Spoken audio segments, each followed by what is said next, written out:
Hello, everyone, and welcome to the New Jersey IDD Youth Transitions Conference. We are thrilled that you are taking the time to watch this pre-recorded session. This conference is created for youth and young adults who experience an intellectual and/or developmental disability, their caregivers, and the professionals who serve them. We are grateful to have the chance to share some valuable resources for our community. Our theme this year is Navigating the Hero's Journey. We believe that we are all the heroes of our own stories, each with a unique challenge to overcome and lessons to learn. However, none of us walk our paths alone. Together, we support each other, witness each other's losses and triumphs, and build a world full of stories worth sharing. We are excited to introduce our next session and our wonderful presenter, Giancarlo, who will be presenting today on the Center for Youth Voice, Youth Choice, his lived experience at Civic.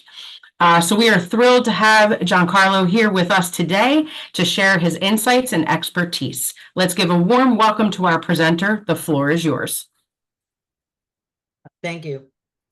Hello, everybody. My name is Giancarlo Vicari, and I'm an ambassador in the state of New Jersey for the Center on Youth Voice, Youth Choice, which is a national organization promoting alternatives to guardianship for youth with intellectual and developmental disabilities. I started working with Civic when my mom got an invitation from them to join the program. I filled out an application, and to my surprise, I was accepted. Working with Civic these past 2 years has been a blast. I've learned about so many concepts such as guardianship and its alternatives, the plight of neurodivergent people and how they overcame trials and tribulations to get where they are now, the art of advocating and the process of change. And now I have the tools I need to help out family or friends who would like to learn more about these subjects. For all of this and more, I am eternally grateful. Some assume that people with intellectual and/or developmental disabilities cannot make good decisions or think for themselves. It is important to be able to make our own choices and have people treat us with respect. It's also important when we're entering adulthood. It helps to deal with all the changes and it'll help to make our lives easier. For my parents, it was particularly important that my twin brother and I practice self-determination. For example, when I want to join a club at school or choose what classes I'll take in my junior and senior years of high school, they give me advice, but I end up making the decision. It also means that if I make a mistake, I learn from it. Self-determination does not mean that I'm on my own. Also, self-advocacy skills teach us to speak up for ourselves and help us get the things that we want or need. I remember when I started participating in my IEP meetings when I was 11. In the beginning, I was just sitting there for a moment when I was introduced and I had to greet the team. Now I stay the whole meeting and the team asks me questions and we discuss the goals and objectives for the school year. I have a say in what I would like more support with, what I am enjoying, what is working, and what is not. I feel proud of myself. Also, I feel more inclined to reach those goals because I understand them. During adulthood, I will have to make some tough decisions. That's why we started getting educated on the various alternatives to guardianship and deciding in the future which ones would be more appropriate for me. Supported decision making is one of the alternatives that we've started exploring right now. Have you ever asked a friend for their opinion before buying something? That's supported decision making. The goal is to make the transition simple by having a good support team and making sure my needs are met. Your support team can help you get a better idea of all the situations you might have to get through. I feel confident that my parents are helping me to build a support team that includes my family members, my neighbors, my coaches, and my friends. They'll help me in the future if I need support in making my decisions or encounter situations that are too big to handle on my own. Sometimes the supported decision-making process is more formal. You can keep written records of who helped and what was decided. Most of the time, it's much more informal than that.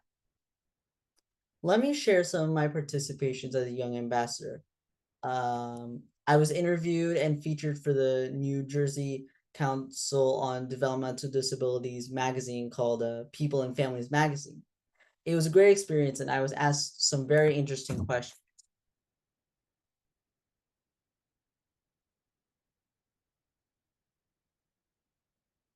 As part of my work with Civic, I had to prepare a showcase.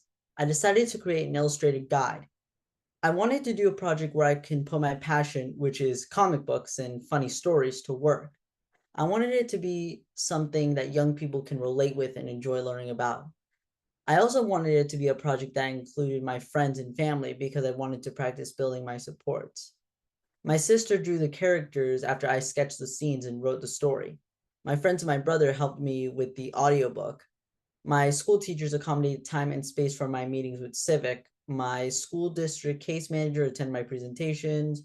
My local CPAG gave an opportunity to present my project and story at one of their meetings about transition processes. The librarians at my local library asked me for copies of my illustrated guide to have as part of their resources, and the Union County FSO had me as a speaker in one of their events. As you can see, this project is helping me to understand that I can use my voice, but also the opportunity to work together with so many people in my community that understand the value of my work. I believe that my project has had the success that it has now, not only because I have tried my best, but because my parents, school district, and community at large are being educated in the process and have been able to understand the importance of helping me to be a better ambassador. I would like to see more people with disabilities be supported the way I'm being supported. My parents are putting together many of these efforts, and I wish that there would be more parents and guardians getting the support they need to help their kids be better advocates. Also, for the schools, communities, and organizations to continue developing processes and practices, like a model we can follow to reach the success we all want. I'm here today voicing my story and my wishes, but there's still a lot to be done to develop the voices of many.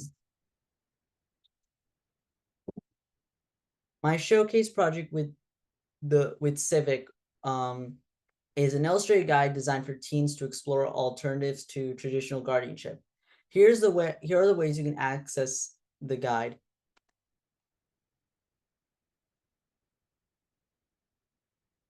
And that is my presentation on my work with Civic. Thank you for listening. That was excellent. Thank you so much. Well, thank you, Giancarlo, for sharing your valuable insights with us today.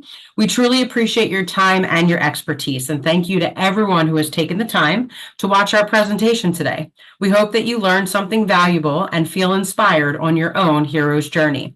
Please be sure to check out our website for other pre-recordings and resources that we've shared.